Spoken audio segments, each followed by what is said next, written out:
विगत चंद माहों से जिस तरह से भारत में राजनीतिक सरगर्मियाँ बनी हुई थी, आज उसका रिज़ल्ट आ चुका है। जिन राज्यों जैसे पश्चिम बंगाल, आसाम, तमिलनाडु, केरला और पांडिचेरी में इलेक्शन हो रहे थे, वो संपन्न हो गया। और जैसा कि आपको अब पता होगा, भारतीय जनता पार्टी ने काफ़ी अच्छा परफॉर्मेंस किया बंगाल में। 206 सीटें उन्होंने जीती है। और वहाँ की सत्तारूढ़ पार्टी जो टीएमसी अभी हार गई है, बुरी तरह से हारी है। तो Mamata ji after 15 years of ruling Bengal, उनकी विदाई हो चुकी है। उसी तरह से तमिलनाडु में काफ़ी आश्चर्यजनक रिजल्ट रहा। जितने भी ओपिनियन पोल थे सारे फेल हो गए, एक्सेप्ट एग्जिम पोल, बिकॉज उनका उनका मानना है कि बहुत अच्छा सा डाटा कलेक्ट किया था, उसकी वजह से उनका रिजल्ट काफ़ी एक्यूरेट रहा। उन्होंने प्रेडिक्ट किया था 90 to 108 and exactly I think seat is around 108। विजय की पार्टी टीएमके ने जीती है, टीकेजी और टीजे। तो वहाँ पे भी सत्ता में परिवर्तन हो रहा है। केरला में भी सत्ता परिवर्तन हुआ है। अब जो है लेफ्ट पार्टी भारत में किसी भी प्रदेश में अभी सत्तारूढ़ नहीं है, वहाँ पे कांग्रेस आ चुकी है। और आसाम में काफ़ी अच्छा परफॉर्मेंस रहा है। तो जैसा कि तमिलनाडु, केरला और बंगाल में हम लोग देख रहे थे कि वो उन लोग राजनीतिक पार्टियां एक मुस्लिम कैडर को लेकर के चल रही थी कि उनको पता है कि मुस्लिम्स एक साथ वोट करते हैं, तो एटलीस्ट टीएमसी का कहा जा रहा था कि वो शुरुआत ही 30% से ऊपर से करते हैं, क्योंकि वेस्ट बंगाल में मुस्लिम पॉपुलेशन 30% का है। और साधारणतः ये माना गया है कि मुस्लिम्स पॉपुलेशन पूरे एक बल्क में वोट करते हैं। हालांकि इस विषय में जागरूक नागरिकों को सोचना ज़रूरी है, चाहे वो मुस्लिम हो, हिंदू हो। हालांकि मैं धर्मनिरपेक्षता की बात नहीं कर रहा, एक भारत नेशन की बात कर रहा हूँ कि उसमें किस तरह से लोगों को सोचना चाहिए। चाहे मुस्लिम यदि हो या हिंदू हो, आप तो एक ही कंट्री के हो। तो आप वहाँ का जो जो भारतवर्ष के लिए जो अच्छी चीज़ें हैं, जो उसके हित में हैं, उसके लिए निर्धारित कर सकते हो। क्योंकि ये विदेशी ताकतें हैं जो वहाँ पे पैसा डालती है और फूट लाती है। क्योंकि आप ये बताओ, यदि आप भारतवासी हो, ये मुस्लिम हो या हिंदू हो, वहाँ पे यदि मार काट से और रेप से फ़ायदा किसको होगा? क्या ये मुस्लिम का कल्चर है या हिंदू का कल्चर है? या कौन से एक सामान्य भारतीय फैमिली, अभी ये नहीं बोला कि हिंदू या मुस्लिम है, कौन सी ये भारतीय फैमिली परिवार ये सब चाहेंगे? तो लेकिन ये जब होता है तो उसके पीछे उसका पर्पस क्या होता है? तो विदेश जितने भी भारत में बहुत सारे जो भारत मूल रूप से काफ़ी पुराना देश है और काफ़ी रिच देश था। तो इसीलिए भारत को ढूँढने के लिए यूरोपियन कंट्री से काफ़ी सारे नाविक आए। उन्होंने सुन रखा था कि ये सोने की चिड़िया है। तो और ये पहले भी था, आज भी है और शायद कल भी रहेगा। भारत एक ऐसा यूनिक कंट्री है जिसके पास इतने सारे रिसोर्सेज हैं। तो उनको पता है कि जब तक रोक के रखेंगे तो शायद उसका वो फ़ायदा उठा सकते हैं, नहीं तो फिर वो अपने आप धीरे धीरे स्ट्रांग हो जाएगा। और उसका स्ट्रांग होने का बस रीज़न यही होता है, वो उन वहाँ के रहने वाले लोगों के हाथों में है। जब वो समझना शुरू कर दें और एकजुटता आती है, अगेन इसको इससे रिलेट ना करके चलें कि धर्मनिरपेक्षता, चूँकि वो बहुत ही दूषित शब्द है, बनाया गया है जानबूझ के कि इस तरह से फूट डाला जा सके। क्योंकि कई हमारे दोस्त भी हैं, उनसे भी मैं देखता हूँ, उनमें लॉजिक कुछ भी नहीं होता है।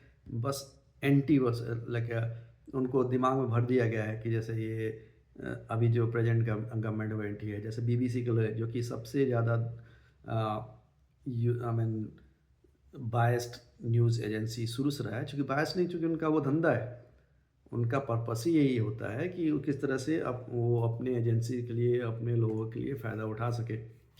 तो जब तक कर सके करते रहते आते हैं। अब नहीं कर पा रहे हैं, थोड़ा लोगों में उनका इन्फ्लुएंस अभी धीरे धीरे कम हो गया है। पहले इंडिया में सुबह में हम लोग केवल बीबीसी ही सुना करते थे।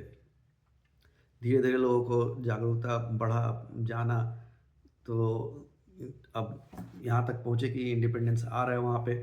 चूँकि टैलेंट में तो पता ही होगा कि इंडियंस में सबसे ज़्यादा टैलेंट होता है। और उसका रीज़न ये है कि उनके पूर्वज काफ़ी समझदार थे, बहुत पहले से सब चीज़ें जानबूझ करके लिख करके गए थे ये सब। और जिनको हम कह सकते हैं कि एटलीस्ट लास्ट 40-50 ईयर से काफ़ी उसको हीन भावना से देखते थे, देखते हैं। आज भी बहुत सरफिरे लोग बोलते हैं कि भारत में जो अभी जो जितनी कुरीतियाँ हैं वो पंडित की वजह से है। और उसमें और वही वाला सेक्शन जो बोलते हैं कुछ-कुछ जो कि रिज़र्वेशन लेना चाहते हैं, लेकिन रिज़र्वेशन से आज तक किसी का भी भला नहीं हुआ है।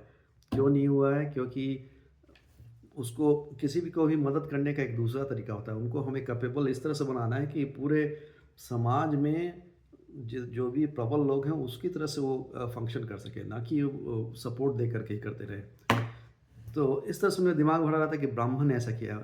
आज गाँव में जाकर के देखोगे या शहर में जाकर देखोगे ब्राह्मण टैक्सी चलाते मिलेंगे, जूते पॉलिश करते हुए मिलेंगे या कुछ ऐसे, तो उसका इन सब से क्या लेना-देना है? हाँ, लेकिन जो वेदा में जिस तरह से बनाया गया था कि हर कोई जो पैदा होता है, वो अपने शरीर से जो होता है, जो प्रबंधन जो है, जो 4 वर्ग डाले गए थे, वर्ग बनाए गए थे, जो हम लोग डेली करते हैं, चाहे आप कुछ भी हो। चाहे इवन आप आईएएस ऑफिसर हो या मैनेजर हो या पंडित हो, लेकिन अपने शरीर का जो कायम रखने के लिए बुद्धि का जो काम होता है वो उसी को ब्राह्मण बोलते हैं बेसिकली।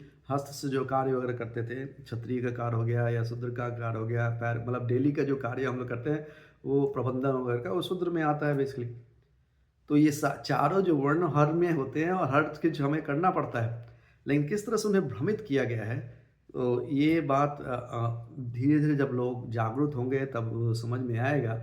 और वो आ रहा है, बहुत तेज़ी से आ रहा है। जिस तरह से पहले कल्चर पड़ा था कि मतलब वेस्ट ही सबसे अच्छा है, और धीरे धीरे मतलब जब लोग पढ़ रहे हैं, समझ रहे हैं, तो पता चल रहा है कि वो कितना खोखला है और हमारा कितना जो ज्ञान था वो सदियों से जो चला आ रहा है वो कितना आगे तक के लिए बारे में बताया गया है। जो कि अभी चीज़ें पाश्चात्य सभ्यता अभी उस चीज़ों को जो डिस्कवर कर रही है, इनोवेशंस कर रही है, वो सब आप लॉजिकली आप पीछे जा कर के देखें तो वेदास वगैरह में पहले से ही था, और वो बताते भी हैं।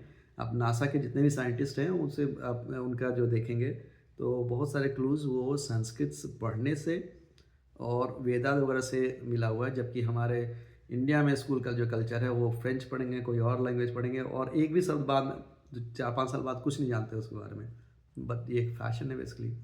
वहाँ पे बैठ कर के सोचेंगे बच्चों, इसमें इसमें बच्चों का कोई दोष नहीं है, क्योंकि जो पेरेंट्स हैं वो इस तरह से तैयार करते हैं। अभी जैसे देखेंगे आजकल के जनरेशन्स में फैमिली कल्चर ऑलमोस्ट ख़त्म हुआ। वो इसलिए हुआ कि उनके पेरेंट्स ने ऐसा किया कि हम बोलते हैं कि हमारे बच्चे बहुत बिजी हैं, बहुत पढ़ाई कर रहे हैं, ये कर रहे थे, कजिन की वेडिंग में भी नहीं जाएंगे, या कोई ऐसा जो मतलब मिलने जुलने का काम है फैमिली वाला उसमें नहीं करेंगे, क्योंकि ये आ, बड़कपन की निशानी है। तो फिर आगे चल के देखिए कल्चर वैसे तो धीरे धीरे डिवाइड होते जाता है, किसी को किसी से मतलब नहीं रहता है, सब अपना इधर उधर किए जा रहे हैं। तो कहने का तात्पर्य ये है कि ये जो इलेक्शन हुआ वो एक तरह से भारतीय संस्कृति की सुरक्षा, भारतीय राष्ट्र की सुरक्षा के लिए बहुत अच्छा रिजल्ट हुआ है। और रिजल्ट अपने आप में नहीं हुआ है, क्योंकि जनता जा कर के वोट की है तभी ये सब हुआ है। और इसके पीछे करोड़ों लोग का हाथ है, और ये समझना बहुत ज़रूरी है कि लोगों को एक्शन लेना पड़ता है, कुछ करना पड़ता है। हमेशा डर डर के रहेंगे तो कुछ नहीं होता है।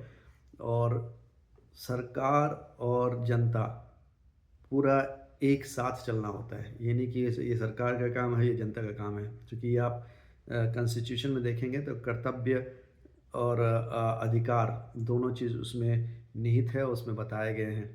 और बल्कि एथिक्स, कर्तव्य और अधिकार इस सबको हर लेवल पे हमें हमेशा पढ़ाना चाहिए। तो वो हमारे राष्ट्र को मजबूती देगा। तो बहुत खुशी हुई आज के रिज़ल्ट को देख कर के। इससे ये लगता है कि भारत में जागरूकता हो रही है और विदेशी ताकतें धीरे धीरे कमज़ोर पड़ेंगी। और जितने भी विपक्ष पार्टियां जो मिसकंसेप्शन था उनका कि बाहर से जो पैसे आते हैं और उनके सपोर्ट से ही वो जीत सकते हैं, तो वो एक मिथ बुरी तरह से टूट रहा है। और अब तक तो समझ जाना ही चाहिए, क्योंकि लास्ट 20 साल से धीरे धीरे ये बहुत गति पकड़ चुका है और धीरे-धीरे और भी अधिक होते जाएगा। तो वो भी अपने भाई-बंधु हैं सारे, समझ जाए तो बहुत ही अच्छा है। आज के